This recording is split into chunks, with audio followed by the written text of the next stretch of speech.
आइए देखिए सत्य से भरपूर आज मीडिया ग्रुप से मैं हनी अग्रवाल लाया हूं आपके लिए आज के समाचार। रविवार को प्रभारी जनपद न्यायाधीश एवं अध्यक्ष जिला विधिक सेवा प्राधिकरण मुरादाबाद अरविंद कुमार के दिशा निर्देशन में सचिव एवं सिविल जज नीतिमान निगम ने कोविड-19 आपदा को दृष्टिगत रखते हुए एवं सामाजिक दूरी का ध्यान रखते हुए केसीएम स्कूल में आज़ादी के अमृत महोत्सव कार्यक्रम का आयोजन किया गया। आप सबके सामने एक कविता प्रस्तुत कर रही हूँ। आशा है आप सब इसे सराहेंगे।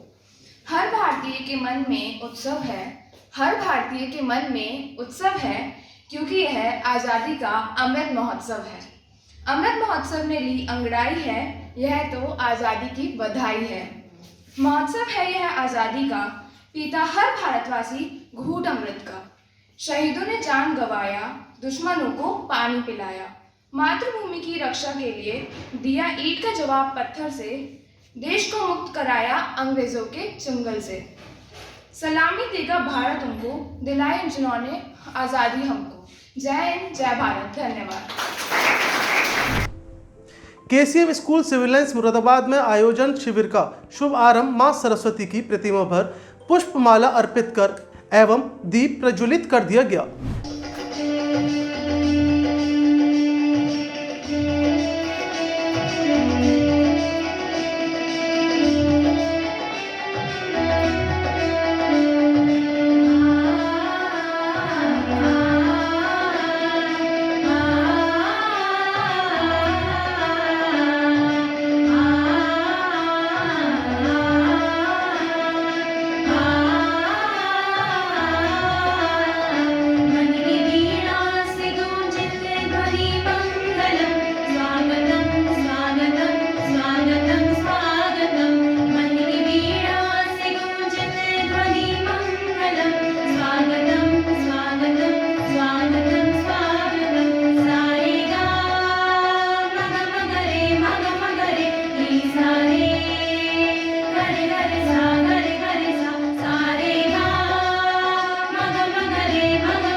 इस मौके पर जिला विधिक सेवा प्राधिकरण मुरादाबाद के सचिव नीतिवान निगम द्वारा बताया गया कि 14 दिसंबर को भारत के प्रथम प्रधानमंत्री पंडित जवाहरलाल नेहरू का जन्मदिन होता है।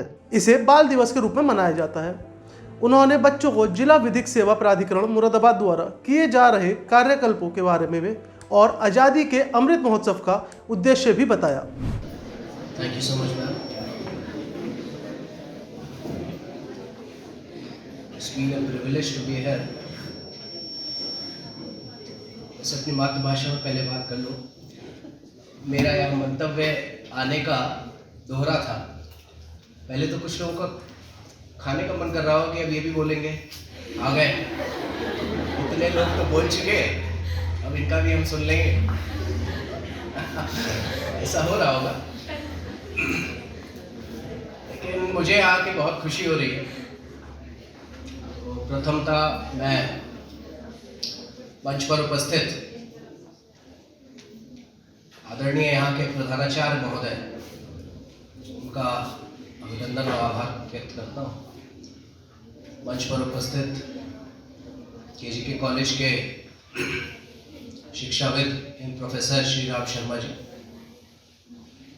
मेरे कनिष्ठ और जागरूक अधिकारीगण श्रीमती अंशिका लाल जी, जो सिविल जज हैं और इस समय प्रतिनियुक्ति यानी डेप्यूटेशन पे हैं लैंड एक्विजिशन ट्रिब्यूनल पे, श्री दुष्यंत कुमार शर्मा जी अपर सिविल जज, और श्री मोहित निर्वाल जी, वो भी अपर सिविल जज यहाँ पे हैं। पहले तो मैं आपको बता दूं, मैं सिविल जज सीनियर डिवीजन हूँ, यहाँ पे इस समय सेक्रेटरी के पद पर तैनात हूँ। उत्तर प्रदेश न्यायिक सेवा का मैं एक अधिकारी हूँ और मुझे यहाँ बहुत अच्छा लगता है। मैं जब भी आता हूँ, क्योंकि मैं भी यहाँ पे मैंने अपने विद्यार्थी जीवन के 3 वर्ष यहाँ पे व्यतीत किए हैं। और जो मैं आपको बता रहा था कि मैं यहाँ पे क्यों आया हूँ, पहला तो ये कि आपको जागरूकता, क्योंकि स्टूडेंट्स जब तक जागरूक नहीं होंगे तब तक समाज जागरूक नहीं हो सकता है।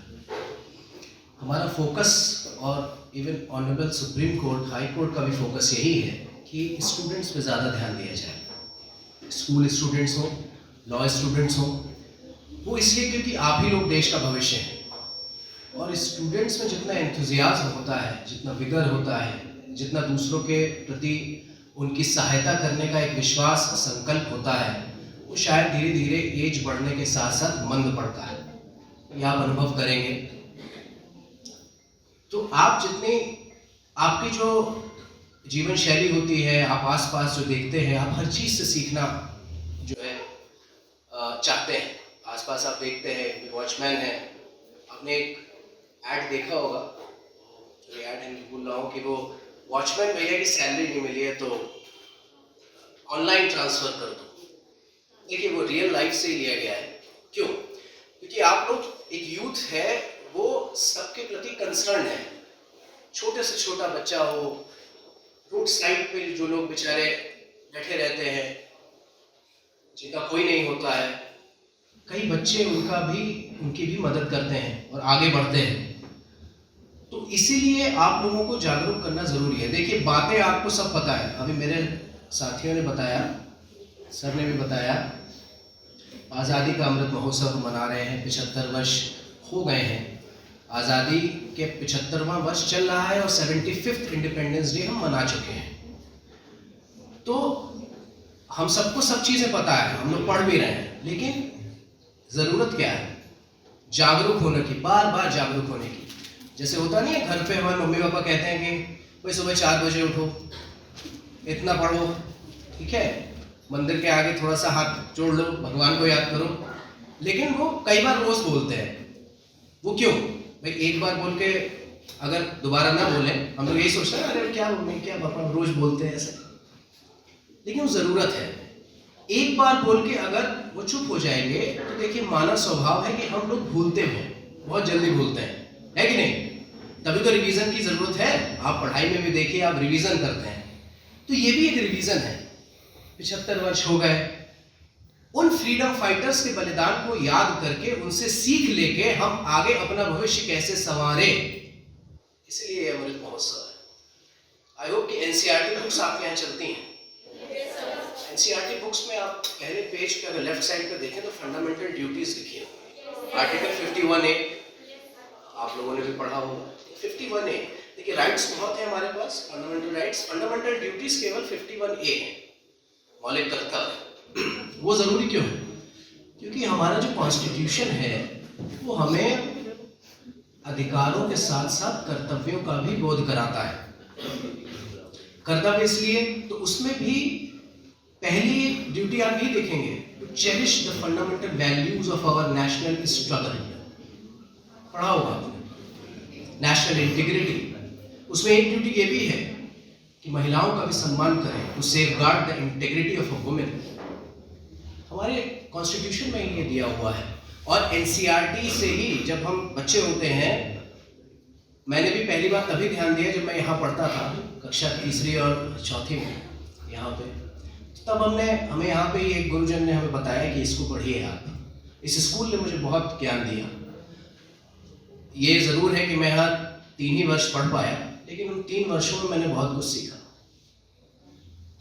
तो वो ड्यूटीज हमें बताती हैं कि आपको इस देश के नेशनल स्ट्रगल, हमारी माताओं बहनों के साथ कैसा व्यवहार करना है। ये इसलिए भी ज़रूरी है कि विमेन एम्पावरमेंट की हमने बात की, हमारे साथी ने बताया, बिल्कुल सही है, लेकिन वुमेन एम्पावरमेंट के साथ साथ मेल एम्पावरमेंट भी ज़रूरी है। एम्पावरमेंट कैसा? Intellectual empowerment. आप लोग यहाँ बैठे हुए हैं, आप बच्चे हैं, बच्चियाँ हैं, आपके भाई हैं, छोटे भाई होंगे, बड़े भाई होंगे, और जो यहाँ पे मेल्स बैठे हुए हैं वो तो सीखेंगे। आपको सोच में परिवर्तन लाने की आवश्यकता है कि मैं जो व्यवहार अपनी बहन के साथ नहीं बर्दाश्त कर सकता, वो मैं दूसरे की बहन के साथ कैसे कर सकता हूँ। इसको सोचिए। अभी नहीं सोचेंगे तो बाद में कैसे होगा। और जैसे स्टडीज की बात की, स्टडी, अगर आप अभी स्टडी पे फोकस करेंगे, आप सोच रहे होंगे कि यहाँ पे 5-6 जजेस आ गए, क्यों भाई हमारा टाइम बर्बाद कर रहे हैं। पहले तो ये हो रहा होगा दिमाग में, एक तो सब 10-10 मिनट बोल के चले जा रहे हैं, मेरा खाना छूट रहा है, नीचे पापा मम्मी इंतजार कर रहे हैं, how to cope up with this, भाई जल्दी से निकलो, ऐसा होगा। लेकिन हमारा मंतव्य ये है, हम यहाँ क्यों आए आपको बताते हैं। भाई वी आर जुडिशियल ऑफिसर्स। हमारा आने का केवल एक मकसद है कि आपको केवल और केवल जागरूक करना, ये एक पॉइंट है। दूसरा ये, क्योंकि आप स्टूडेंट्स हैं और आप ही देश का भविष्य हैं, तो आप ही कल, जैसा मैंने बताया, इसी पटल पे हो सकता है आप चीफ गेस्ट बन के आए, और उससे बड़ी खुशी कुछ नहीं होती है। ये आप मुझसे पूछ सकते हैं, लेकिन मैं बता नहीं पाऊंगा। तो ये एक चीज होती है, आप पॉलिसी मेकिंग में आप आईएएस बनेंगे, आईपीएस बनेंगे, पीसीएस ऑफिसर्स बनेंगे, जज बनेंगे, पॉलिसी फ्रेम करेंगे, तभी आप लोगों का उद्धार कर सकते हैं। आप शिखर तक पहुंचिए, तब तो आप सबका उद्धार कर सकते हैं। और अगर अभी डेविएट हो गए तो फिर आगे कुछ नहीं। तो मेन हमारा ऑब्जेक्टिव है कि आप लोग जितने ज्यादा जागरूक हो। हमारे यंग ऑफिसर्स को आपने सुना, उनसे हम तो थोड़े पुराने हो गए, तो आप बिल्कुल ये फ्रेश बैच के 3 यंग ऑफिसर्स हैं हमारे, उनको आपने सुना, इनसे एनकरेज हो आप, एनकरेजमेंट के प्रेरणा स्रोत हैं ये आप लोगों के। और जितनी भी महिलाएं हैं, जो बच्चियां हैं, आपके लिए मैं कहूँगा कि एक जज होना, उससे बड़ी फीलिंग कुछ नहीं हो सकती। जजमेंट देना, एक जजमेंट जो है कई फैमिलीज, आप कहिए उनका भविष्य जो है निखारती है, भविष्य उन पर निर्भर करता है। एक जजमेंट से कितनी फैमिलीज प्रभावित होती है, कितने राइट्स प्रभावित होते हैं। और जो मेन है भाई, बच्चों से यही कहूंगा मैं कि अब आपका प्रतिशत जो है वो कम होता जा रहा है, तो पढ़ाई पे थोड़ा सा ध्यान दीजिए। बच्चे आगे निकल रहे हैं, ये बहुत अच्छी बात है, लेकिन बच्चों को भी, लड़कों को भी आगे आना है, क्योंकि जब तक सोसाइटी में बैलेंस तभी आ पाएगा जब 50-50 का रेशियो होगा। देखिए, बच्चे भी आगे आएंगे, बच्चियां भी आगे आएंगी, हमें दोनों को एम्पावर करना है, किसी भी वर्ग को कमजोर नहीं करना है। आप समझ रहे हैं कि नहीं?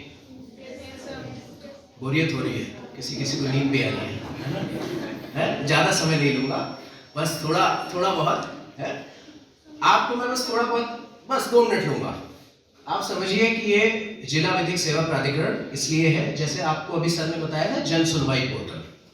इस पे आप ऑनलाइन डाल सकते हैं, किसी और की भी शिकायत डाल सकते हैं। कोई अगर डिपार्टमेंट है, कोई काम नहीं कर रहा है, गड्ढे हैं, तो आप डाल सकते हैं। ऐसे ही एक एक्ट और है, RTI एक्ट, सूचना का अधिकार अधिनियम।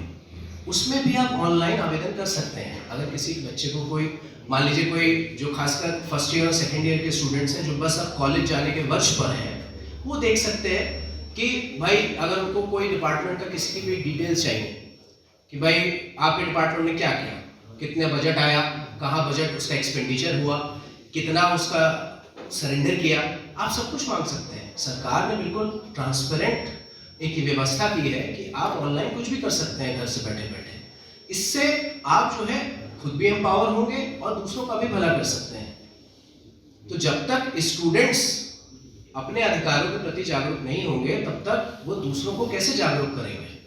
तो ये जैसे आपके पास ऑनलाइन प्लेटफॉर्म्स हैं। अच्छा, मोबाइल सब यूज करते हैं। मोबाइल देखिए साधक भी है और बाधक भी है, समझ रहे हैं कि नहीं? यस सर, पता है, साधक भी है बाधक भी है। तो साधक कैसे हैं और बाधक कैसे हैं ये भी पता होगा। टाइम कैसे यूटिलाइज होता है, कैसे वेस्ट होता है ये भी पता होगा। अरे तो यस सर, तो वेस्ट करना मत कीजिए। वेस्ट मत कीजिए time. Always use the gadgets for your benefit. अभी टाइम वेस्ट हो गया तो बाद में फिर सोचने के अलावा कुछ रह नहीं जाता। अब मैं सोच लूं कि मैं दोबारा से तैयारी करके मैं अपनी रैंक सुधार लूं अपने बैच में, दैट इज नॉट पॉसिबल। नहीं हो सकता। ये हमारे साथी जितने भी बैठे हुए हैं वो सोचे कि मेरी रैंक इतनी है, मैं फर्स्ट आ जाऊं, दोबारा से दे दूं उस समय जाके, नहीं हो सकता। समय निकल गया, खत्म। क्या कर सकते हैं आप? समय अभी है आपके पास। इसी वजह से हम लोग जागरूक करने हैं, क्योंकि देखिए जो गलतियां हम लोगों ने की, हो सकता है हमारी रैंक भी सुधरती, थोड़ा और पढ़ लेते। कोई भी परफेक्ट नहीं होता। There is always a chance to improve. अगर इम्प्रूवमेंट, कोई अपने आप को अगर परफेक्ट समझ लेगा तो समझिए डाउनफॉल वहीं से शुरू हो गया। डाउनफॉल नहीं करना है, हमेशा ऊपर बढ़ते जाना है और एक स्कोप रखना है कि नहीं अभी मैं और इम्प्रूव कर सकता हूं या कर सकती हूं। और यही बात आपको आगे ले जाएगी। अगर क्लास में इतने नंबर आए, ठीक है, भले आप फर्स्ट आए हो, लेकिन ये सोचना चाहिए कि मेरे, भाई देखिए 100 में 100 तो नहीं है ना। अपने आप से कंपटीशन कीजिए। दूसरी बात ये है कि अपने साथियों को, जैसे मोहित जी ने बताया कि अपने साथियों को बुली मत कीजिए। दूसरा ये है उनका साथ दीजिए। देखिए जिसको हम लक कहते हैं ना कि आई वाज क्वाइट लकी, मैं फर्स्ट आ गई, फर्स्ट आ गया, या अनलकी था कि मेरा 1 नंबर से रुक गया। हम लोगों के भी कंपटीशन कई बार होता है 1 नंबर से रुक गया, या तो वो लक क्या है? लक होता है गॉड्स ग्रेस, अगर आप उसको ऐसे सोचें। और गॉड्स ग्रेस कैसा आता है? जो दूसरों की मदद करता है। और वो मदद की शुरुआत आपको स्कूल लेवल से ही करनी है। कोई कहावत है ना, बूढ़े तोते को राम नाम नहीं सिखाया जा सकता। सही बात है ना? तो अभी आप यंग हैं, अभी जो आप इम्बाइब कर लेंगे वो आगे तक चलेगा। अपने साथियों की, अपने जूनियर्स की, अपने सीनियर्स की मदद करिए जहां तक हो सकता है। कई बच्चों की वो, मतलब हम लोगों में तो वो आदत कम थी, लेकिन झूठ नहीं बोलेंगे, कहीं कहीं थे जब पढ़ते थे तो अरे मैंने नोट्स बनाया, इसको कैसे दे देंगे हम, इसको ज़्यादा नंबर मिल जाएगा। प्रोजेक्ट हम बिल्कुल नहीं दिखाएंगे। फोन पे कह रहे हैं अरे यार मैंने बनाया नहीं है, अभी का मैंने शुरू ही नहीं किया। और अगले दिन सुबह पता लगा प्रोजेक्ट हाजिर है, और फिर बगल वाला कह रहा है तुमने तो यार मना किया था, वो यार मैंने रात भर बैठ के बना लिया। होता है ना? देखिए चीटिंग करने को मैं नहीं कह रहा हूं कि आप अपना प्रोजेक्ट दिखा दीजिए ना, but to discuss it with others, that is more fruitful. Project बनाया नहीं बनाया कोई बात नहीं, वो नहीं बताना है, लेकिन उस प्रोजेक्ट में आप क्या समझे, आप बगल वाले से डिस्कस कर सकते हैं। किसी ने अगर मदद मांगी तो उसको आप बता सकते हैं, डिस्कस कर सकते हैं। डिस्कस करने से चीजें बढ़ती हैं। विद्या धन एक ऐसा धन है जो बांटने से बढ़ता है। यही एक प्रकार का केवल ऐसा धन है जो बढ़ता है बांटने से। आप समझते हैं कि नहीं? जितने भी महान विद्वान हुए हैं, वैज्ञानिक हुए हैं, वो सब हमेशा, आप लोग कभी पढ़िए इंटरव्यू या जीवनी, तो हमेशा कहते थे मैं डिस्कस करता था। मैं डिस्कस करता था इसलिए अपने साथियों से करता था, फेलो साइंटिस्ट से करता था, इसलिए आगे बढ़ता था। Always tend to discuss. और जागरूक होइए और जागरूक करिए, आसपास करिए, किसी की बुराई कम से कम करिए। और 2 चीजें, क्लास बंक मत कीजिए, ठीक है, और टीचर्स का सम्मान कीजिए। आपको मैं बता दूं कि मैंने कोई कोचिंग नहीं ली थी, मैंने यूनिवर्सिटी में अपने टीचर्स का ही मैंने नोट्स पढ़ा था और इलाहाबाद यूनिवर्सिटी में से मैंने ग्रेजुएशन किया। तो मेरे जो गुरुजन थे उन्हीं के नोट्स पढ़ के मैं आज यहाँ खड़ा हुआ आपके सामने, ठीक है। तो उनके जो पढ़ाए हुए नोट्स थे, हर क्लास हमने की, हमारा एक ग्रुप था 2-3 लोगों का, वो हमेशा क्लास करता था और जो नोट्स पढ़ाए जाते थे हम लोग लिखते थे और फिर उसको आपस में डिस्कस करते थे। तो इसलिए क्लास बंक मत कीजिए, टीचर्स जो कह रहे हैं उनका सम्मान कीजिए। यही 2 चीज आपको बहुत आगे ले जाएंगी। और फिर से वही, एक आप एंड्रॉइड में एक नालसा ऐप और है, जाते जाते मैं बोल दूं, एक नालसा ऐप है, उसको डाउनलोड कीजिए प्ले स्टोर से, NALSA, उसको कभी देखिएगा। ऑनलाइन आप उसमें एप्लीकेशन अपने लिए भी डाल सकते हैं, या किसी और को आप देख रहे हैं कि उसको दिक्कत हो रही है, उसके राइट्स का हनन हो रहा है, वायलेशन हो रहा है, तो उसके लिए भी आप नालसा ऐप का प्रयोग कर सकते हैं। और कोई भी एप्लीकेशन आपको डालनी है किसी के प्रति, आप स्कूल में ही देख रहे हैं कुछ गलत हो रहा है, तो आप हमारे प्राधिकरण में डाल सकते हैं। आपका बहुत बहुत स्वागत है। और जब तक मैं हूँ, कोई भी आ सकता है हमारे प्राधिकरण में, कभी भी कोई कुछ चीज डिस्कस करनी हो, I am just like your Elder brother, कभी भी आइए, आपका स्वागत है। और अब मैं आपके और खाने के बीच में ज्यादा दीवार नहीं करूँगा। बहुत बहुत धन्यवाद।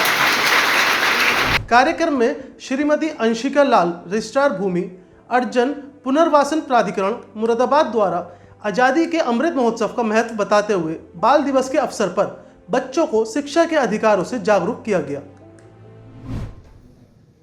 The honor, the future of tomorrow, the superstars of today on Children's Day, the students of this esteemed institution, I wish you a very good afternoon and a very happy Children's Day. As you all know that Children's Day is celebrated on the birthday of Pandit Jawaharlal Nehru, because he had high hopes for children. He regarded children as the building blocks of the nation. But are you also aware that all over the world, International Children's Day is celebrated, and a World Children's Day is celebrated as well? Did you know that? On different dates, definitely. And I would love that someone of you will find out on which date International Children's Day is celebrated, on which day World Children's Day is celebrated. A student, I think she's of 10-year-old, a student in Manipur, I am forgetting the name, Lissapriya, perhaps. She's speaking at World Conference because she's conscious of the environment. You know the environment is degrading every day, and you will have to face the consequences. So be alert today, do not wait to grow older. And there are numerous examples where as students you have to become aware, recognize your privilege that your parents sent you to an English medium school, to an esteemed institution like this. You have a very good, comfortable upbringing, you have good education. Tomorrow your parents will support your tuitions, your coachings. You will get good. You will get to go to good colleges, maybe Ivy League colleges as well. So recognize your privilege. It's not that. Please don't mind me saying that it may not be that you are the most intelligent people and you're getting all these opportunities, but you have certain privileges, right? In terms of economical or educational, that you have some privileges. So what I expect from you is that you recognize that privilege and you take care of people who are not so privileged. As ma'am earlier said, that you can make take small steps and be a better human. As Mr. Faiz told you, there you can write to a DLSA.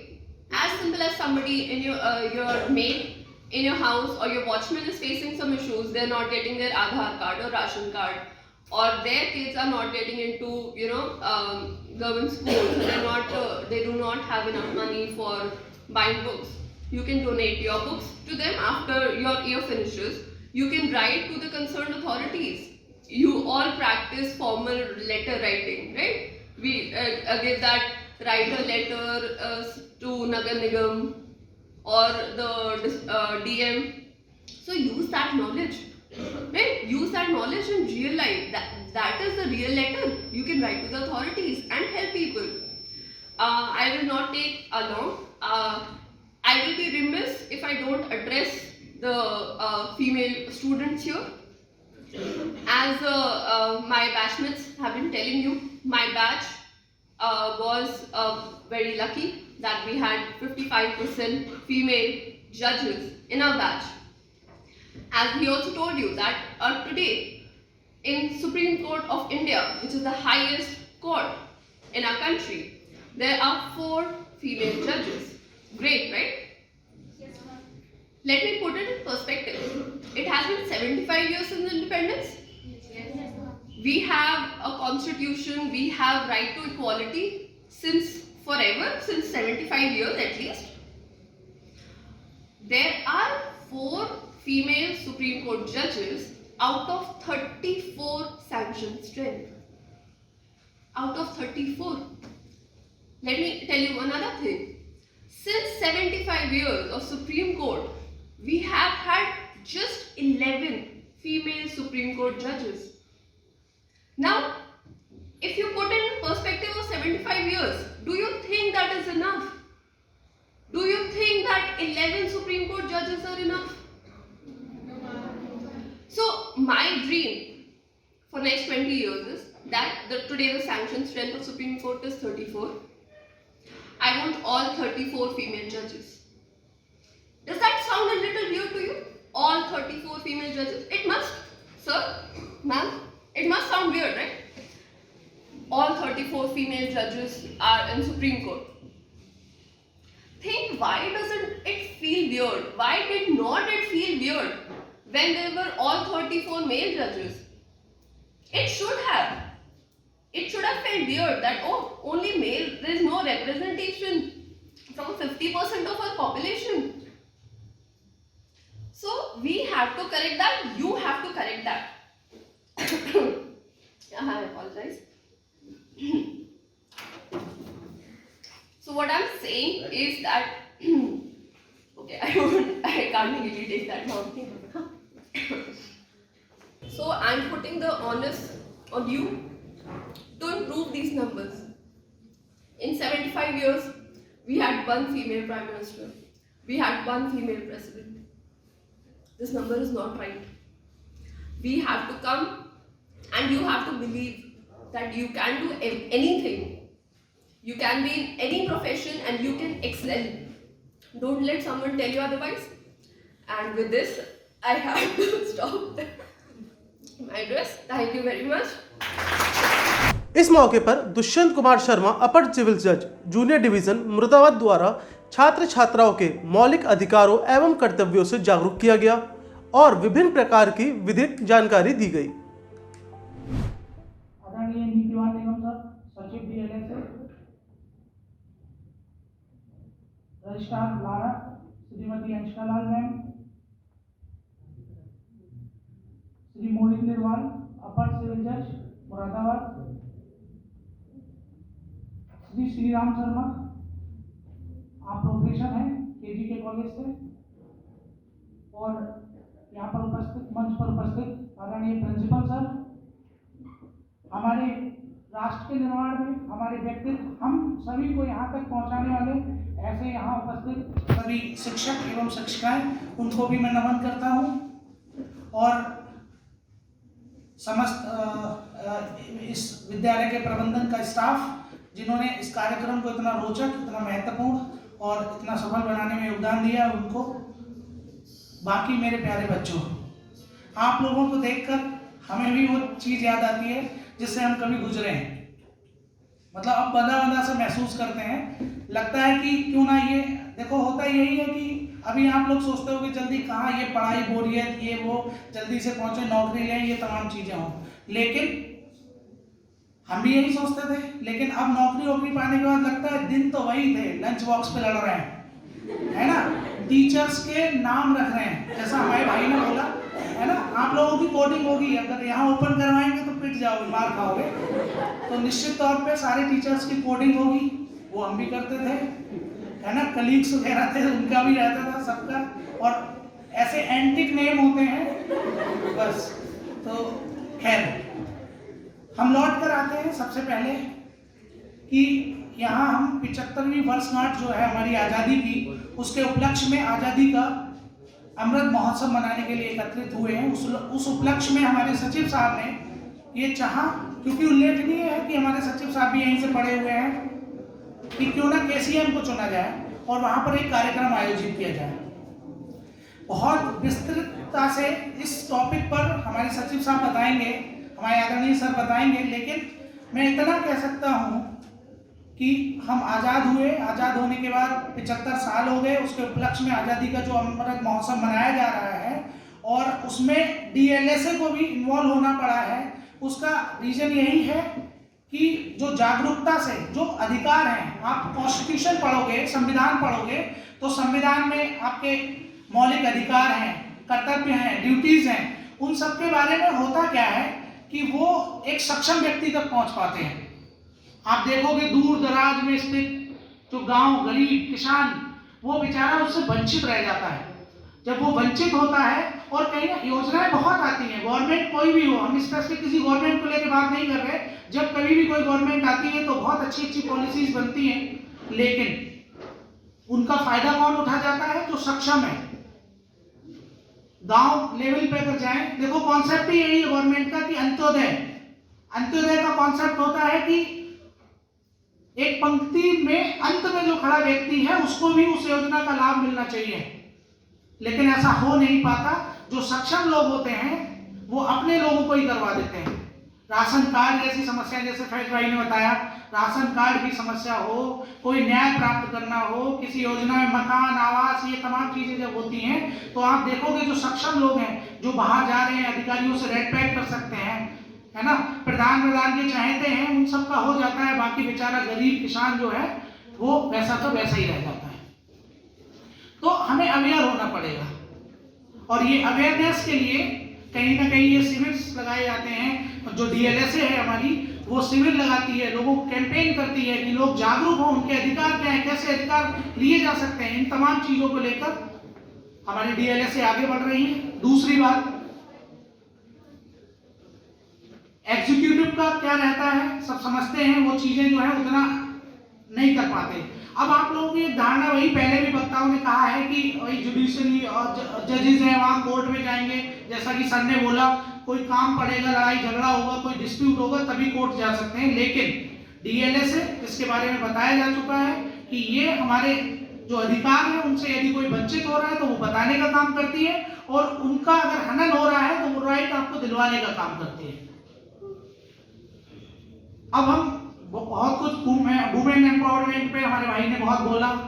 आप यहाँ पर भी strength में देख रहा हूँ कि girls की अच्छी खासी है, वो देखा। जैसा हमारे भाई ने बताया कि हमारे बैच में 50% प्लस जो है वो लड़कियां हैं, बच्चियां थी उनमें, तो ये कहीं ना कहीं मोटिवेटिंग है। अब दूसरी बात ये है कि मैं जो जोड़ दूंगा, पढ़ाई तो करो, आप प्रायोरिटी सेट करो, सारी बातें, लेकिन कहीं ना कहीं आपका व्यक्तित्व, आपके संस्कार, आपका चरित्र, आपका आत्मसम्मान, ये तमाम चीजें कभी नहीं खोनी है। पद, प्रतिष्ठा, पैसा, ये अलग चीजें हैं, लेकिन कहीं ना कहीं आपका व्यक्तित्व ऐसा होना चाहिए कि लोग आपका उदाहरण दें। आपके संस्कार, आपकी नैतिक शिक्षा, आपके एथिक्स, ये खत्म नहीं होने चाहिए, इनको भी डेवलप करिए। पढ़ाई हम बहुत अच्छी कर रहे हैं, परसेंटाइल हमारा 99 आ रहा है, लेकिन हमको ये नहीं पता कि टीचर्स की रेस्पेक्ट करनी चाहिए। हमारे यहाँ गेस्ट आए हैं तो हमें उनके साथ कैसे पेश आना चाहिए, अब हमें अपने कलीग्स के साथ कैसे पेश आना चाहिए। तो मुझे लगता है कि हमें अपने चरित्र को भी बहुत अच्छा रखना है, हमारे व्यक्तित्व को भी बहुत अच्छा बनाना है, तब हम इस देश के एक अच्छे नागरिक बन पाएंगे। अब लॉ के बारे में देखो, मैं अपने बारे में बताऊं, मैंने इंटर किया, इंटर करने के बाद बीएससी किया, बीएससी के बाद मैं एक छोटे से गांव से हूं, कोई बताने वाला नहीं, फिर लगा भाई एमबीए कर लिया जाए, एमबीए कर लिया, 4 साल जॉब की, उसके बाद लॉ में आए, लॉ किया और भगवान की कृपा से यहाँ तक पहुंचे।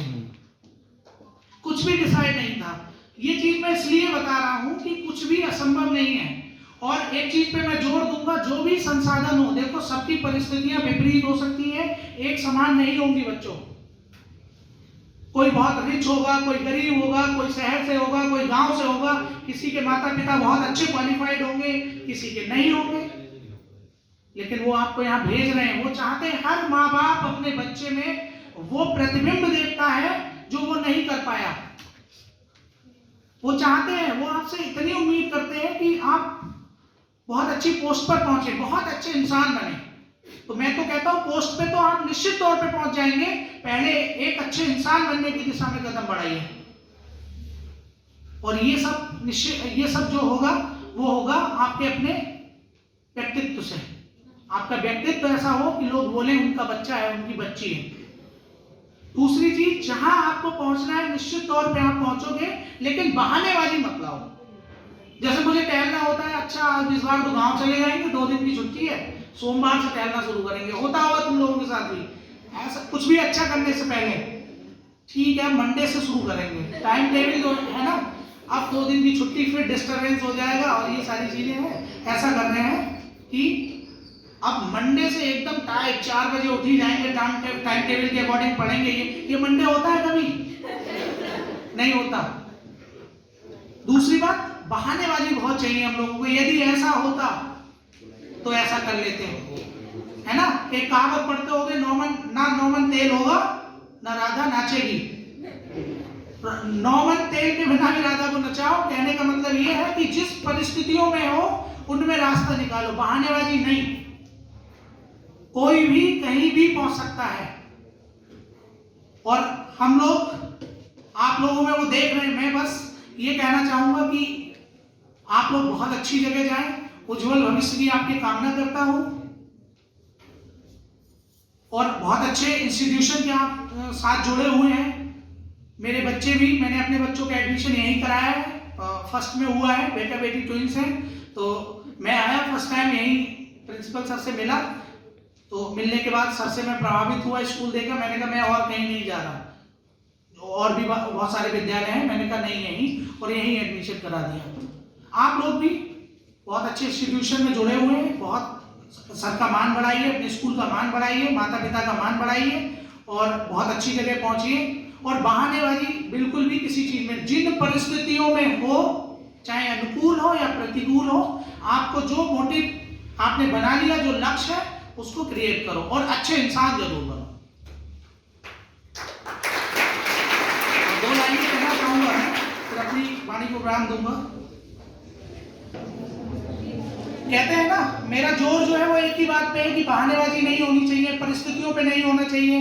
तो अक्सर क्या होता है, हवा जब चलती है तो जो दीपक जल, आप भी दिया है, दीपक हैं, आप आने वाला भविष्य हैं, आप राष्ट्र के निर्माण में आपका ही योगदान होने वाला है। आप में से पता नहीं कौन कहां जाएगा। तो दीपक जब जल रहा होता है, हवाएं आती है तो वो बुझ जाता है ना। तो आपकी इच्छा शक्ति इतनी दृढ़ होनी चाहिए कि दिया बुझाने की फितरत भी बदल सकती है। दिया बुझाने की फितरत बदल भी सकती है। कोई चिराग हवा पे दबाव तो डाले, तो आप वो चिराग है, हवाओं पे दबाव डालिए। इसी कामना के साथ मैं अपनी वाणी को विराम करता हूं कि वो हवाएं भी दिया दीपक को बुझा नहीं पाएंगी अगर आप हवा पे दबाव डालेंगे। और इसी कामना के साथ आपके उज्जवल भविष्य की कामना करता हूं मैं, और आप उस हवा को भी दबाएंगे और हवा जब बह रही होगी तो आपका दीपक जलेगा। बहुत बहुत धन्यवाद। इस मौके पर मोहित निर्वाल, अपर जिवेल जज, जूनियर डिवीजन मुरादाबाद ने भी छात्र छात्राओं के मौलिक अधिकारों एवं कर्तव्यों से जागरूक किया गया और शिक्षा का महत्व बताया। उन्होंने एसडी अटैक के संबंधित जानकारी दी गई, साथ ही महिलाओं के अधिकार से भी जागरूक किया गया। For giving me this august opportunity to share my views on this honorable dais. हमारे आज के chief guest respected secretary DLSA Shri Nitiman Nigam sir, registrar Larakot ma'am, respected principal sir, professor sir, मेरे colleague Dushyant Kumar Sharma sir additional civil जज, और other respected teachers और प्यारे बच्चों, आज 14 नवंबर है तो मेरा फोकस केवल बच्चों पे ही रहेगा।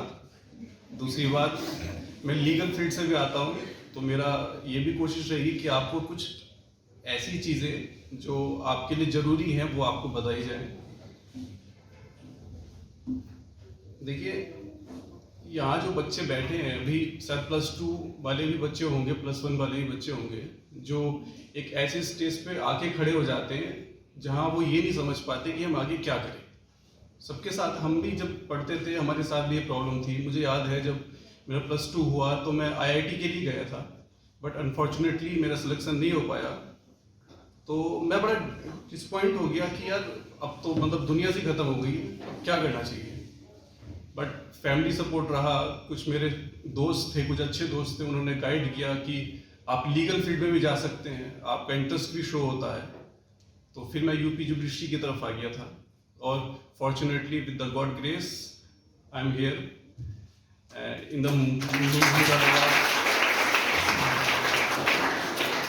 देखिए बच्चों, करिए वो जो आपका मन करे, तभी आपको सक्सेस मिलेगी। ये आप बात गांठ बांध लीजिए कि अगर आप अपने फादर, अपने मदर या अपने भाई या किसी और को दिखाने के लिए या उनको शो करने के लिए या उनके केवल उनको प्लीज करने के लिए अगर आप पढ़ रहे हैं तो आप जीवन में कभी सक्सेसफुल नहीं हो सकते। आप अगर सक्सेसफुल हो भी गए, जैसे देखे होंगे ना भेड़ चाल आपने देखी है, आप पढ़ रहे हैं लगातार, आपने सर्विस भी ले ली, आप प्राइवेट MNCs में भी चले गए, लेकिन आप कभी सेटिस्फेक्शन नहीं ले पाएंगे जिंदगी में। लेकिन एक व्यक्ति वो है जिसका ये सोचती कि मुझे मान लो पुलिस में जाना है और वो पुलिस की सबसे छोटी यूनिट जो कांस्टेबल होती है उसमें चला गया, तो वो वहां भी सेटिस्फेक्शन ले लेगा। तो कोशिश ये करिए वो जो आपका दिल करे।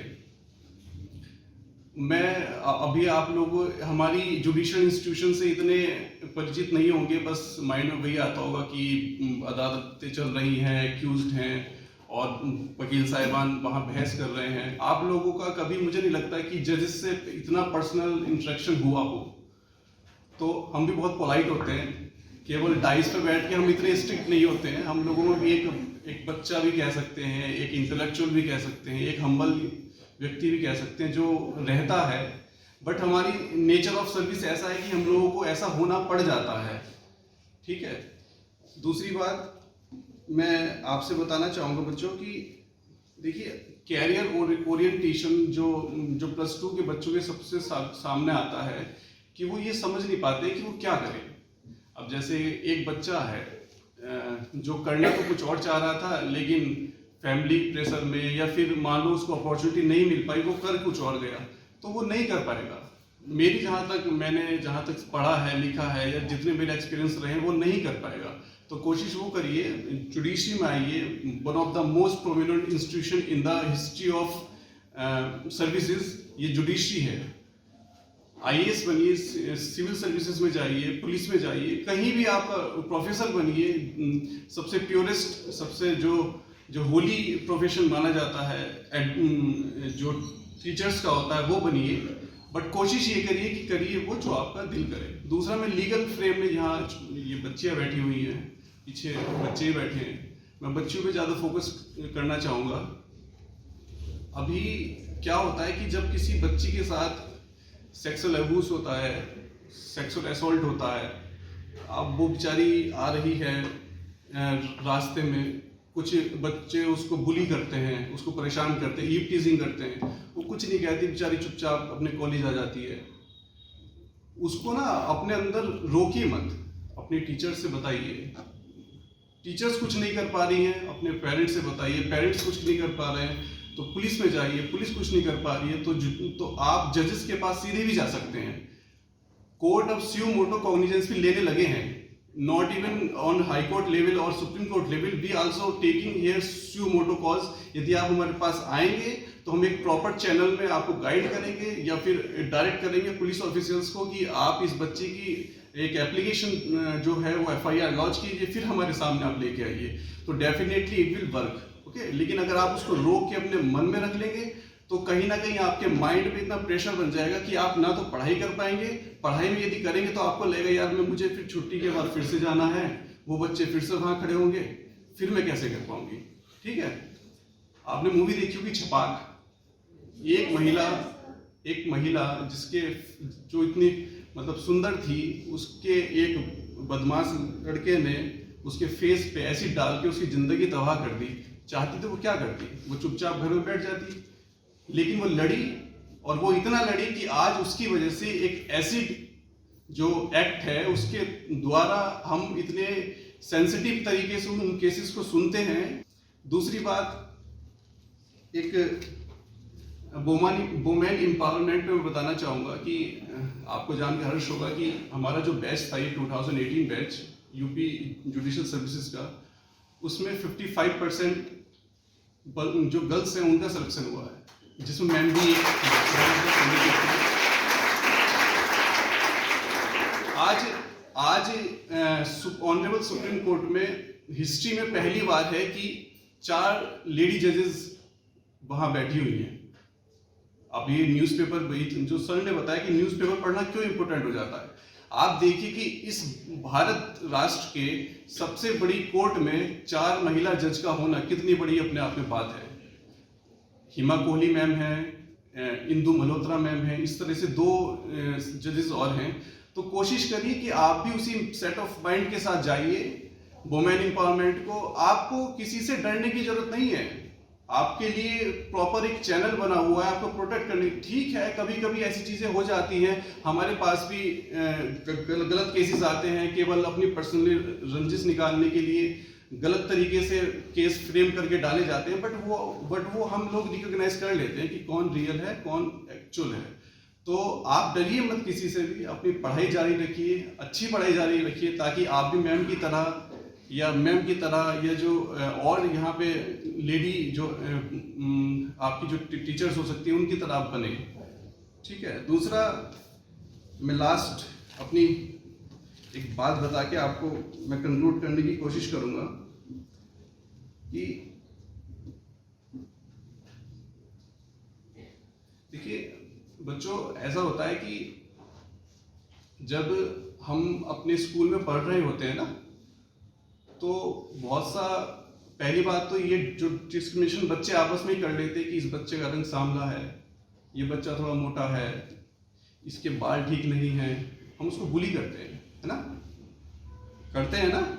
मैं भी रहा हूँ कॉलेज में, हमने भी देखा है, शायद हमने भी किया होगा, ऐसा नहीं है, हम भी one of the most notorious type बच्चे रहे हैं अपने कॉलेज के। आपको बताना चाहूँगा, मैं अनऑफिशियली बता रहा हूँ, ऑफिशियली मत कोट कर लेना इसको। मेरा भी झगड़ों में 2 बार रजिस्ट्रेशन हुआ था यूनिवर्सिटी से, ठीक है, लेकिन वो झगड़े हमारे असॉल्ट नहीं थे, वो किसी लीगल चीज़ों पे ही वो झगड़े थे। तो हम में भी वो हर व्यक्ति में एक बच्चा रहता है जो शरारत, एक आपने देखा होगा ना, जब हम कोई काम करने जाते हैं तो इस कंधे पे और इस कंधे पे 2 लोग बैठे होते हैं, एक कहता है इसको तू कर दे, ये कहता नहीं यार ये गलत है, वो कहता है कैसे गलत है, तू कर इसको, वो कहता नहीं तू नहीं मत कर, ये गलत है ना। सबके साथ होता है। तो कोशिश करिए कि अपने साथ वाले बच्चों को बिल्कुल भी बुली मत करिए। कोई बच्चा हो सकता है कि कोई गरीब बच्चा हो, आपको पता है कि यूनिफॉर्म का कॉन्सेप्ट कैसे आया? यूनिफॉर्म जो बच्चों की एक जैसी होती है उसका कॉन्सेप्ट क्यों आया था? राइट टू इक्वालिटी के लिए आया था। हो सकता है कि मेरे फादर रिच हो सकता है मेरे साथ वाला बच्चा हो, उसके फादर ना हो रिच उतने कि वो डेली उसको नए नए कपड़े पहना के भेज सके, है ना। उसके फटे कपड़े यदि वो पहन के आएगा तो वो खुद ही उसका मोरल इतना डाउन हो जाएगा कि वो आपके साथ में बैठ ही नहीं सकता है। एक बच्चा इंग्लिश इतनी तेजी से बोल रहा है कि भले ही उसके बराबर वाला हिंदी बोलने वाला बच्चा उससे ज्यादा ज्ञान रखता हो, लेकिन उसका कॉन्फिडेंस वहीं डाउन हो जाएगा ना। होता है ना, सबके साथ होता है, ये तो नॉर्मल सी चीजें हैं। तो कोशिश करिए जो आपके साथ में पढ़ने वाला वीकर सेक्शन है, भले ही वो थोड़ा मोटा हो या फिर वो थोड़ा रंग से सांवला हो या कुछ भी हो, उसको बुली मत कीजिए, उसको इंकरेज करिए, उसके साथ बैठिए, उसके साथ खाना खाइए, तो उसको भी एक मोबल मिलेगा कि हाँ यार मेरे फ्रेंड्स ऐसे हैं, मेरा सर्कल ऐसा है कि जो मुझे इंकरेज करता है, डिक्रेज नहीं करता है। ठीक है। लास्ट में एक मूवी आई थी पिंक, आप लोगों ने देखी होगी, अमिताभ बच्चन की। तो उनके द्वारा एक कविता जो कही गई थी छोटी बच्चों के लिए, मैं उसकी 4 लाइनें आपसे बताना चाहता हूँ। बस ये स्पेसिफिकली आपके लिए ही आप ही के लिए समर्पित है, डेडिकेटेड है, जो यहाँ बच्चियाँ बैठी हैं, कि तू खुद की खोज में निकल, तू किस लिए हताश है, तू चल तेरे वजूद की समय को भी तलाश है, जो तुझसे लिपटी बेड़ियां समझ न इनको वस्त्र तू। मतलब जो इसका कहने का भाव ये है कि जो आपको देखिए, एक महिला जो होती है ना, उसको प्रोटेक्ट किया जाता है ना। घर पे फादर करते हैं, आपके भाई करते होंगे, जो क्यों किया जाता है उसका आप ये मत समझिए कि वो कि मतलब बॉयज ज्यादा पावरफुल होते हैं। ठीक है, ऐसा नहीं है। हमने इस भारत देश में रानी लक्ष्मीबाई भी देखी है, हमने इस देश में वो IPS ऑफिसर थी जो इस टाइम गवर्नर है गोवा की, मैं नाम से किरण बेदी भी देखी है, जो फर्स्ट IPS थी इस भारत राष्ट्र की, है ना। तो हमने वो भी देखी है। हमने अभी जो हमारी एक्स प्रेसिडेंट रही हैं आनंदीबेन पटेल, नहीं प्रतिभा देवी सिंह पाटिल, सॉरी, वो भी देखी है ना। तो आप डरिए मत, आप ही में से बच्चे निकलेंगे और वो देश के बड़े बड़े पदों को सुशोभित भी करेंगे। ठीक है। तो इस लाइन का ये मतलब है जो मैंने कही कि जो तुझसे लिपटी बेड़ियां समझने इनको वस्त्र तू।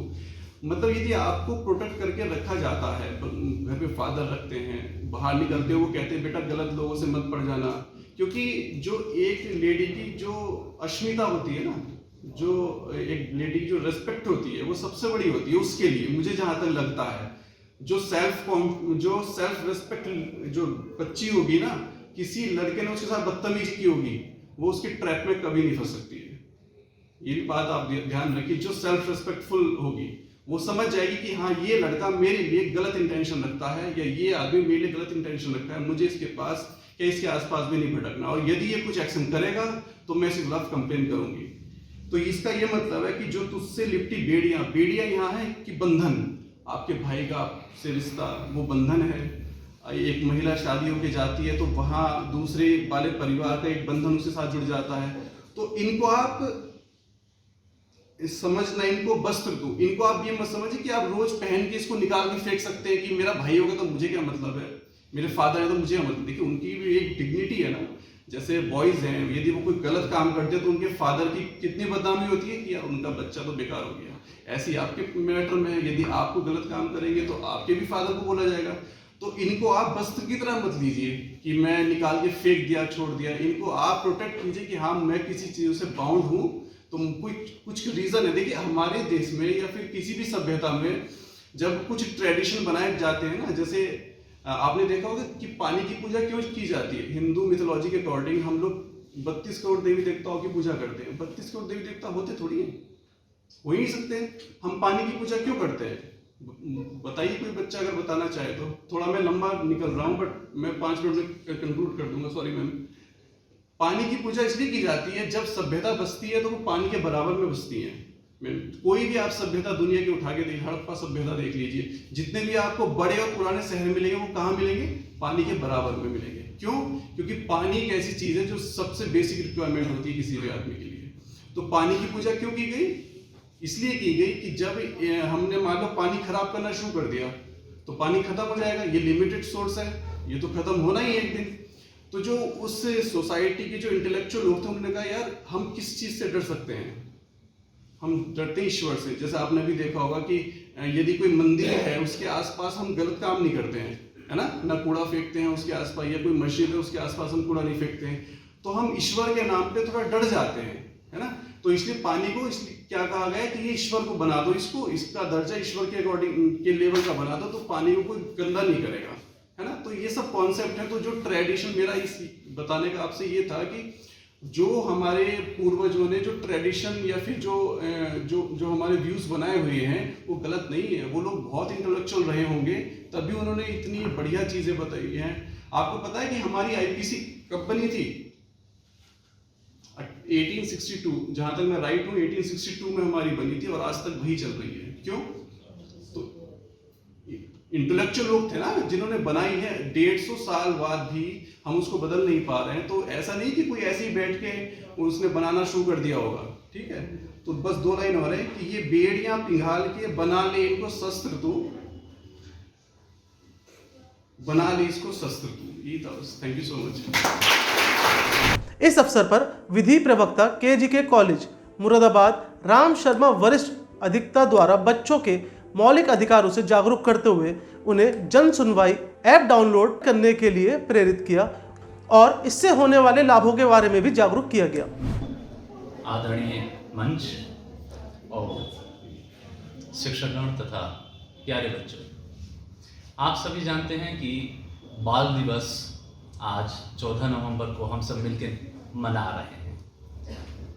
आज आप ही का दिन है बच्चों, और आप ही के लिए हम सब यहाँ पर इकट्ठा हुए अपने बचपन को याद करते हुए। जैसे अभी फेज आए, आपने बताया कि वह भी इस विद्यालय के विद्यार्थी रहे हैं, स्टूडेंट रहे हैं। जैसे आप बैठे हुए हैं ऐसे ही वह भी कभी यहाँ पर बैठे हैं, पढ़े हैं। यहाँ आपके आज जो चीफ गेस्ट साहब हैं श्री नीतिवान निगम जी, वह भी इसी विद्यालय के विद्यार्थी रहे हैं। और मेरे पास में दुष्यंत जी बैठे हुए थे, दुष्यंत शर्मा जी यहाँ सिविल जज हैं।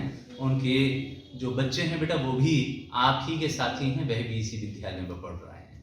ये आपको गर्व हो रहा होगा कि जैसे आप यहाँ पर बैठ कर के पढ़ रहे हैं और उसके बाद में फिर आप बड़े होंगे, अच्छी शिक्षा लेंगे और फिर आप भी यहाँ पर चीफ गेस्ट या गेस्ट बन करके आएंगे। अच्छा लगेगा ना आप लोगों को? और खास तौर से अपने ही स्कूल में आना और अपने ही स्कूल में आकर के चीफ गेस्ट बनना या गेस्ट बनना बहुत अच्छा लगता है बच्चों, है नहीं? और आपको भी अपने ऊपर गर्व होता है और हमें भी गर्व होता है और हमें भी बहुत अच्छा लगता है कि हम किस विद्यालय में आ रहे हैं। और वैसे भी आपका ये विद्यालय, यहाँ प्रिंसिपल साहब बैठे हुए हैं, सीमा जी का संचालन तो बहुत अच्छा है, बड़ी अच्छी सी मधुर सी आवाज़ है, संगीत भी बहुत अच्छा था। प्रधान जी ने अभी जो स्वागत गान प्रस्तुत किया बहुत अच्छा। बच्चों, हम लोग जब देखते हैं ना कि हम क्या कर सकते हैं एज ए स्टूडेंट, बेहतर तो यही है कि सबसे पहले तो हम अपनी पढ़ाई को बहुत अच्छे से करें। आप लोगों को जो भी, जिस भी आप क्लास में हैं, जो भी आपका पाठ्यक्रम है, जो भी आपका सिलेबस है बेटा, आप उसे सबसे पहले तो करने की कोशिश कीजिए कि आप अपनी पढ़ाई को बहुत अच्छे तरीके से करें। आप अपने जीवन में अच्छा बनना चाहते हैं तो ये बहुत ज़्यादा ज़रूरी है कि हमारे हाथ में जो काम है हम उसे बहुत अच्छी तरीके से निपटाएं। जिस भी कार्य को हम कर रहे हैं, आपने ग्रोकर टी वाशिंगटन की जो अमेरिका के प्रेसिडेंट भी रहे बेटा, माई स्ट्रगल फॉर एन एजुकेशन आपने पढ़ा होगा। कॉलेज में शिक्षा लेने के लिए गए, एंट्रेंस एग्जाम की जगह प्रिंसिपल साहिबा ने उनसे ये कहा कि ये रूम है संगीत का, गंदा है, आप उसे साफ कीजिए, देखते हैं फिर आपके एडमिशन हो पाएगा या नहीं। उन्होंने पूरी कोशिश करी बेटा, पूरे जी जान से, कि कोई भी वहाँ पर धूल का कण भी ना रहे। यहाँ तक कि आप आमतौर पर बेटा अगर चेयर को साफ करते हैं तो ऊपर से ही तो आप कपड़ा डस्टर लगा लेते हैं, पीछे से तो नहीं। अंदर उसके चेयर के जो पीछे वाला हिस्सा है जिस पर हम बैठ रहे हैं उसको कोई साफ नहीं करता। और उन्होंने एक एक कोना उस कमरे का साफ किया।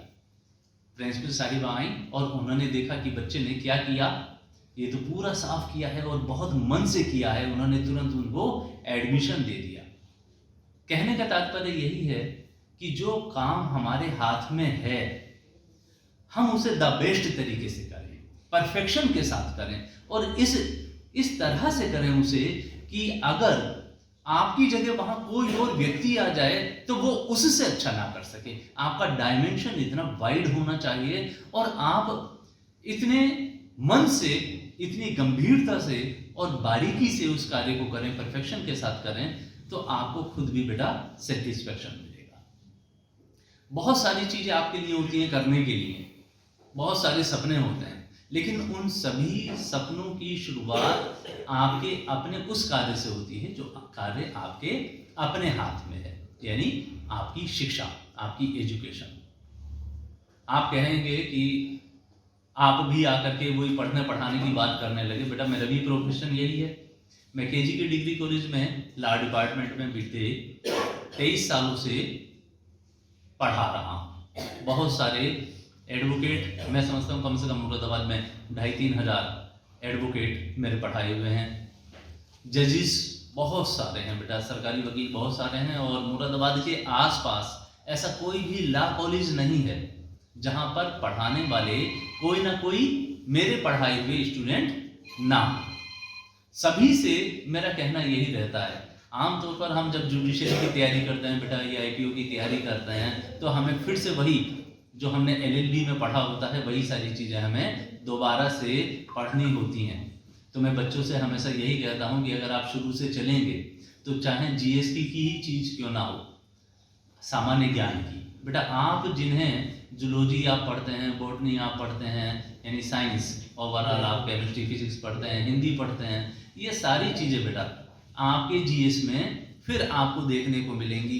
तो फिर आप ये सोचेंगे काश हमने उस समय सही से इसे पढ़ा होता, है नहीं? यानी बाद में भी आपको वही कार्य करना है जो आप आज कर रहे हैं। तो बेहतर है कि हम उस आज को बहुत अच्छी तरीके से करें ताकि हमारा भविष्य बहुत अच्छा बने और हमें यह पछतावा ना हो कि काश अगर हमने उस समय जब हमें मौका मिला था उस मौके का फायदा उठाया। तो आज अगर हम वर्तमान में जी रहे हैं तो बेटा कोशिश ये करें कि मन से, अगर मान लीजिए आप यहाँ पर बैठे हुए हैं, आप सुन रहे हैं ना, सभी लोग कुछ ना कुछ बता करके जा रहे हैं, तो वो आपके कितने फायदे की चीज है उसका मनन कीजिए, घर में चिंतन कीजिए, समझिए और अपनी पढ़ाई से उसे जोड़ करके अपने भविष्य के लिए बेहतर कीजिए। क्योंकि आप लोगों से ही बेटा आज आप बच्चे हैं, कल आप बड़े होंगे, फिर देश के बहुत सभ्य नागरिक के रूप में आपकी गिनती होगी। और ये जो देश है बेटा ये दूसरों से नहीं, ये हमारे अपने से चलता है। हमें आदर्श भी अगर देखना है तो बेटा आदर्श पहले अपने आप को बनाने की कोशिश करनी है। हमें कोई ऐसा कार्य नहीं करना है जिससे कोई दूसरा व्यक्ति हमें टोके। अगर हम सभ्यता पूर्वक अपने कार्यों को निष्पादित करेंगे, अपने कामों को करेंगे, बेटा कोई आपको टोकेगा नहीं। कार्यक्रम में जिला विधिक सेवा प्राधिकरण के बाबू फैज उर रहमान जो कि इस विद्यालय से पास आउट हैं, उन्होंने भी DLS के बारे में बच्चों को जानकारी दी। रजिस्ट्रार लारा, ऑनरेबल जजेस, स्टूडेंट्स, मैं भी इसी स्कूल में 10th पास किया सेकंड शिफ्ट से। सभी को मेरा नमस्कार। मैं आज आज़ादी के अमृत महोत्सव पे ना बोलते हुए, क्योंकि सर ने ही हमें ये अपॉर्चुनिटी दी थी बोलने की, पहले हम स्टेज पे ना बोलते हुए बैकवर्ड पे ही रहते थे सर। Thank you sir. तो नीतिवान निगम सर और साथ में मेरे बड़े बाबू भी बैक साइड में ही रहते थे। तो जब से सर आए हैं तब से हमें ये अपॉर्चुनिटी मिली कि हम लोगों को जागरूक करें, मंच पर बोलें, क्योंकि सामने बैठना और मंच पर बोलना एक अलग ही रोल होता है। सामने बैठे हैं हम तो कई चीज़ें माइंड में आती हैं, अरे यार ये बोलना चाहिए, ये बोलना चाहिए, लेकिन यहाँ तक आते आते हम वो चीज़ भूल जाते हैं। यही नहीं पता होता हमें क्या बोलना है, क्योंकि थोड़ा सीरियसनेस आ जाती है। सर ने 18 मई 2021 को हमारे यहाँ चार्ज लिया। सर के बारे में हमें कई लोगों ने बताया, अरे सर बहुत स्ट्रिक्ट हैं, ऐसे वैसे, लेकिन जब सर ने हमारे यहाँ चार्ज लिया उसके बाद हमें पता चला कि सर स्ट्रिक्ट नहीं, सर हमारे लिए बहुत अच्छे हैं। और सर ने वो हमें बताया कि नहीं भाई, हमें गाइडेंस दी। मैं ऑफिशियल तो नहीं बता सकता, लेकिन कुछ चीज़ें हमें सर ने ऐसी बताई कि शायद कोई और ऑफिसर होता वो नहीं बताता हमें, क्योंकि मैं पिछले 3 साल से लगभग DLSA में काम कर रहा हूँ। मुझे वो चीज़ किसी भी ऑफिसर द्वारा नहीं बताई गई जो सर ने मुझे बताई। थैंक यू सर कि आप DLSA में आए, एज अ सचिव, एज अ बॉस आपने हमें गाइड किया। मैं आपका तहे दिल से सीरियसली स्वागत करता हूँ कि आप DLSA में आए।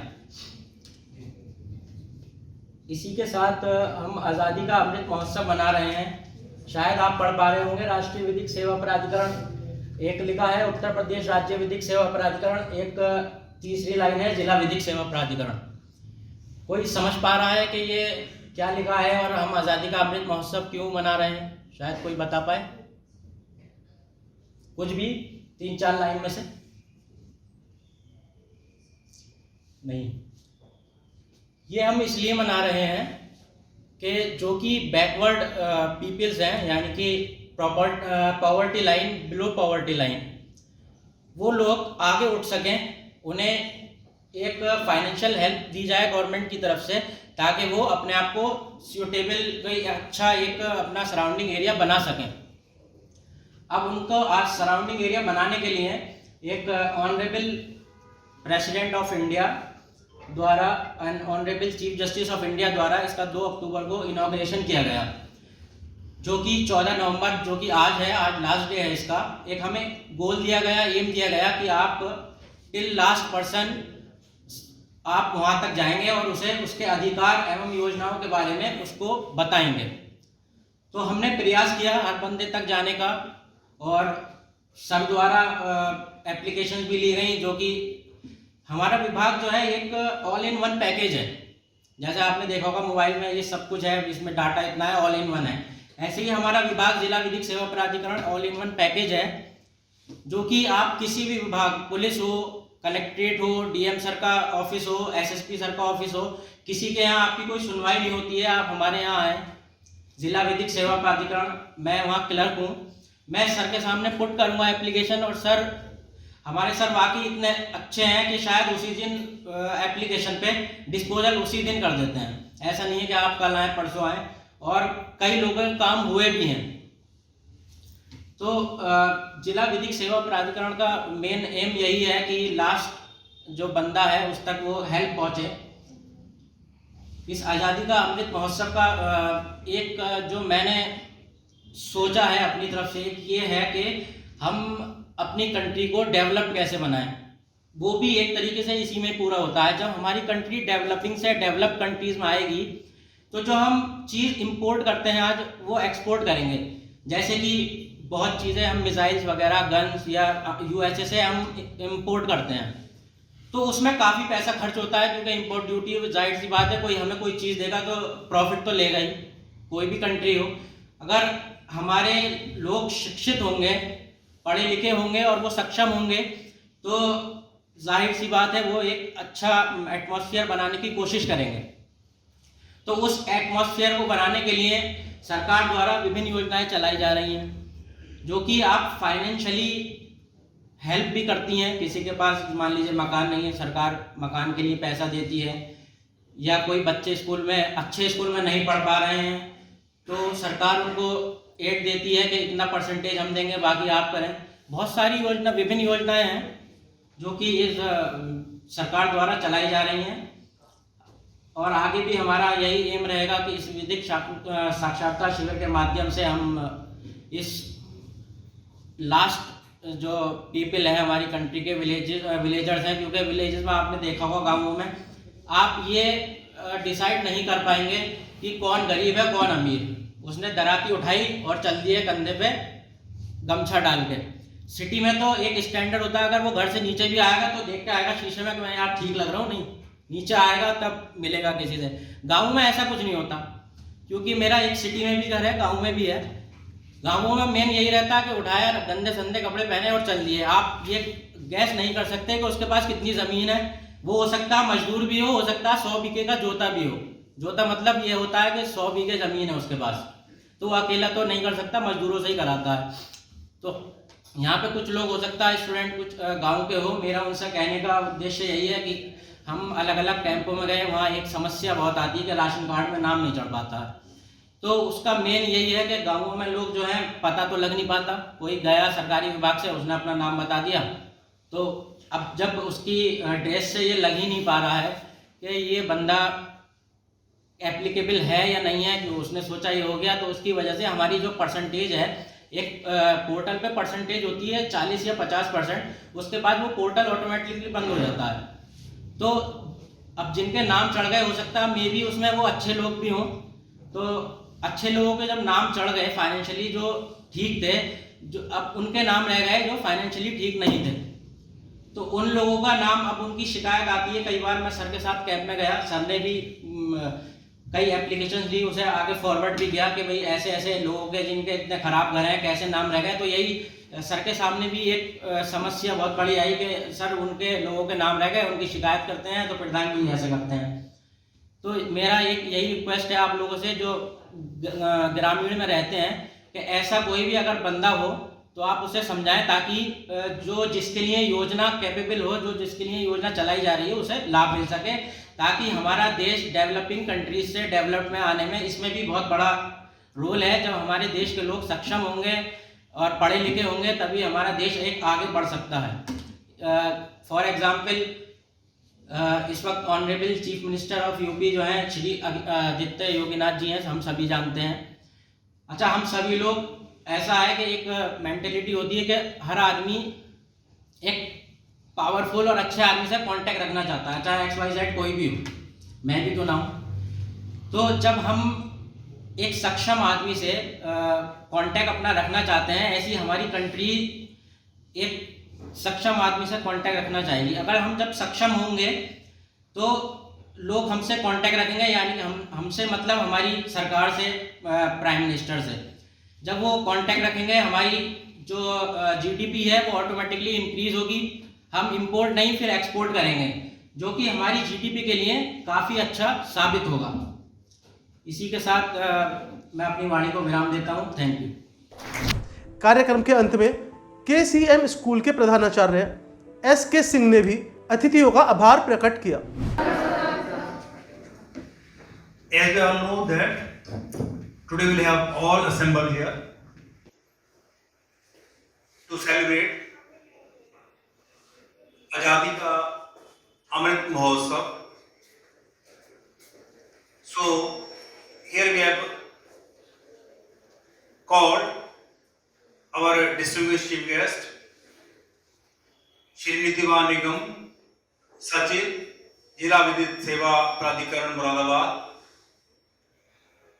who has spoken very excellent and has explained that how in the life you have to use the products which are available, that is helpful, as well as this may be give us in the wrong directions. Next we have to thanks Mrs. Anshika Lal, Registrar, who has also spoke about the women empowerment. And I think yesterday I noted on that the General of the Army has spoken well that after 40 years, after 40 means normally the generals becomes when he get commissions to the Indian forces, he will be the general of the forces. So that will be the female generals. It means that from this year in the National Defence Academy, first time in the history of India, the women is also joining from these batches. Thank you Shri Dushyant Kumar Sharma ji, Upper Civil Judge, Junior Division, who has spoken very well and explained very nicely a lot of things. Shri Mohit Nirwal, who has given the examples of as a student life, but mistake, whether it is knowingly or unknowingly, the students are doing, but on the whole, they admit as this type of mistake they will not commit in life. And last but not least, I should thank to Shri Shriram Sharma ji, Professor, KG College, who has given a remarkable